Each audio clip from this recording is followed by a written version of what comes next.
Video का अंत तक देखें और लाइक और सब्सक्राइब जरूर कीजिए। इस वीडियो में हम आज प्रूफ करने वाले हैं कि रूट 5 एक इरेशनल नंबर है। यहाँ पर हम एज्यूम करेंगे कि रूट 5 एक रैशनल नंबर है और उसके बाद हम आगे सॉल्व करेंगे और देखेंगे कि हमने जो एज्यूम किया है क्या उसी तरह ही रिजल्ट आ रहा है या अपोजिट आ रहा है। तो हम यहाँ पर फर्स्ट क्या करेंगे, let us assume that root 5 is rational number. हमने यहाँ एज्यूम कर लिया है कि रूट 5 एक रैशनल नंबर है। तो हम जानते हैं कि कोई भी रैशनल नंबर होता है तो उसे हम p बाई क्यू फॉर्म में लिख सकते हैं। तो यहाँ पर हम p बाई क्यू के प्लेस में a और b लेंगे। यहाँ हम लिखेंगे there exist two integers a and b such that root 5 equal to a by b, यानी रूट 5 हमने यहाँ में एज्यूम किया है कि रैशनल नंबर है तो हम इसे a बाई b के फॉर्म में लिख सकते हैं। अगर a और b में अगर कोई कॉमन डिवाइजर है अदर देन 1 तो हम क्या करेंगे, डिवाइड करेंगे और डिवाइड करके इसे सिंपलेस्ट फॉर्म में लिख लेंगे। अब यहाँ पर क्या है, a और b जो है को प्राइम इंटीजर है। तो यहाँ पे हमने लिख लिया है कि where a and b are coprime. अब हम इसे सॉल्व करेंगे, यानी दोनों तरफ हम क्या करेंगे, स्क्वायर करेंगे। तो स्क्वायर कर लिया हमने, देख सकते हैं नेक्स्ट स्टेप में। अब स्क्वायर करेंगे रूट 5 होल स्क्वायर तो आ जाएगा आपको 5 and a by b whole square ये हो जाएगा a square by b square. अब हम इसे क्रॉस मल्टीप्लाई करेंगे तो हमें मिलेगा 5b square equal to a square. इसका ये मीनिंग है कि अगर 5 और b स्क्वायर को इंटू कर रहे हैं तो हमें यहाँ में a स्क्वायर मिल रहा है, यानी 5 into any number that is equal to a square. यानी इसका मीनिंग ये हो गया कि 5 जो है a स्क्वायर को डिवाइड कर रहा है। तो इसे हम स्टेटमेंट नंबर 1 लिख लेंगे। अब स्टेटमेंट नंबर 1 से हमें क्या मिलेगा कि 5 डिवाइड्स a स्क्वायर।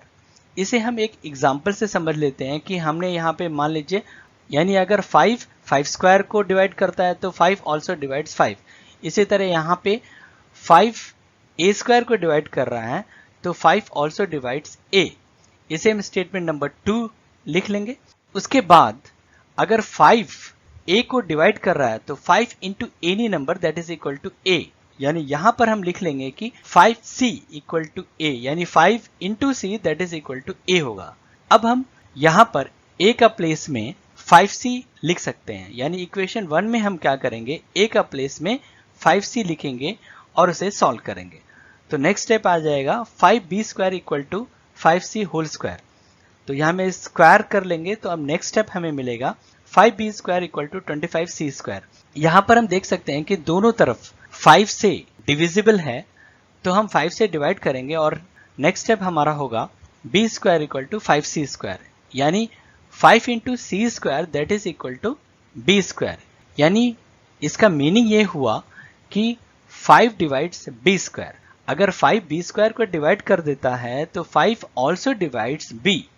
इसे हम स्टेटमेंट 3 लिख लेंगे। अब स्टेटमेंट 2 और स्टेटमेंट 3 को आप देख लीजिए। यहाँ में बोला गया है कि 5 divides a as well as 5 divides b, यानी इसका ये मीनिंग हुआ कि 5 is a common factor of a and b। Statement 2 और स्टेटमेंट 3 से ये पता चल रहा है कि a और b का कॉमन फैक्टर 5 है 1 के अलावा।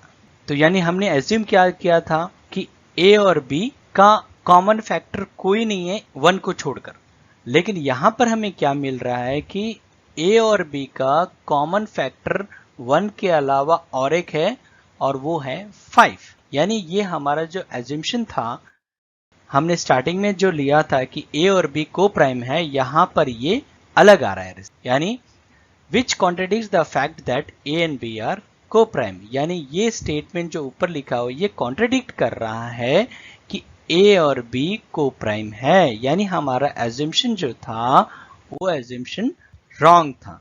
Therefore our assumption was wrong, यानी हमने जो एज्यूम किया था कि रूट 5 रैशनल नंबर है वो एज्यूम्पशन रॉन्ग है। हमें क्या लेना चाहिए, hence root 5 is irrational number.